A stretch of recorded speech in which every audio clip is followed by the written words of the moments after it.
It's nice to imagine that movies are timeless. But the truth is that films, like everything else, break down with age. Digital files get corrupted, hardware and file formats become obsolete, and film strips decay. The images you're seeing now are of water-damaged film strips that were buried more than 90 years ago in an empty swimming pool in Dawson City, Yukon, tossed aside as garbage.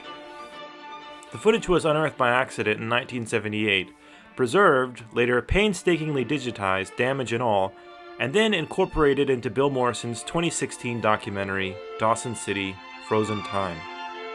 There's this natural impulse to try to look beyond the damage, to watch the film beneath. But Morrison puts the decay front and center, and it's not the first time he's done this. Throughout his career, he's experimented with visibly damaged film. It's not something he wants you to overlook, it's a part of the movie. Look, I won't try to sell you too hard on this one for your next movie night. It's a feature-length, found-footage, critical history of a Canadian boomtown with an experimental use of water damage. But it's also doing something you won't see in most other films. Many of these film strips are more than 100 years old. You can see them falling apart, frame by frame. The decay, the thing you're normally meant to overlook, means something here. 3 things, in fact, probably more, but first, the decay serves a metaphorical purpose. Morrison uses the footage uncovered in Dawson City, Yukon, to tell the story of the town itself, a boomtown that brought thousands west on a perilous quest for gold before the town bust in the early 20th century.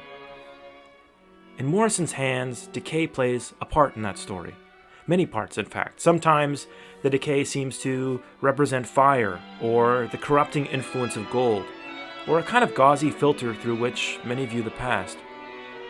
By choosing evocative images of decay as he tells particular parts of the city's history, Morrison creates meaning from damage that was really the result of accident and neglect. But the decay isn't just a metaphor, it's like a second film on top of the first. It's hard not to think about the original footage in those terms as something beneath the decay, but in reality there isn't any beneath. The damage is the footage now, no less than the photographs. And the movie actively reminds you of that fact, at least sometimes. Sometimes Morrison seeks out footage that seems to depict in some way the aspect of Dawson City's history that he's trying to explain in the movie's many titles. But sometimes he seeks out footage in which you can't help but focus on the damage. Sometimes it's even lovely to look at. Sometimes the decay and the original footage seem impossibly to interact.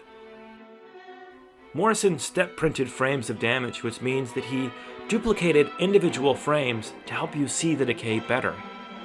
And that push and pull between being drawn into the footage and noticing the decay extends to the movie's sound design. The movie's sound designer, John Summers, sometimes uses Foley sounds to immerse you in the world represented in the footage, but he sometimes uses sounds of static to draw your eyes to the decay. He even... Well, I'll let him explain it in this interview with Fred Film Radio. So my starting point was writing a little bit of software that analyzed the degradation levels. I used that to generate the sound when the degradation occurs. So, just as soon as you feel like you're starting to watch a Ken Burnsian history of Dawson City, the movie reminds you, with static and inescapable decay, that you're really looking at a collapsing strip of acetate, an illusion of movement and depth. But to what end? You know, I haven't really talked too much about Dawson City itself. The history of the town Morrison relates is complex and many-stranded. In interviews, he's described the documentary as a tragedy. But there's a lot of different ways to read that. Does he mean it's a tragedy about the gold rush settlers who journeyed west only to find poverty and hardship? Or about the patriarchy that's marginalized women within the town's hierarchies? Or about the local Han, whose land was stolen from them by the gold rush settlers? Dawson City, the town, was built on illusions of its own, a series of lies that settlers told each other and themselves about the wealth that they would find in the Yukon, and the moral justifications they invented for displacing the people who had lived for thousands of years on the land that became Dawson City. Often those lies are visible in the footage that Morrison chooses. Images of heroic frontiersmen or gold rush settlers finding their fortune, They're just stories. But they're the stories from which Dawson City was built, as seductive as the illusions of depth and movement beneath the film's decay. So what does the damage mean?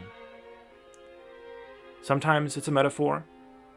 Sometimes it's a new film on top of the original.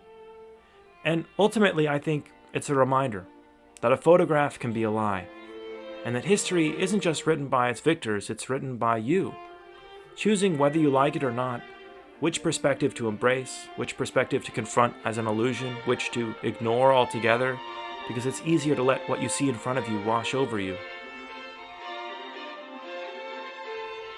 Are you watching a woman dancing?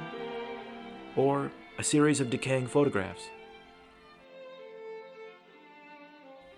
What do you choose?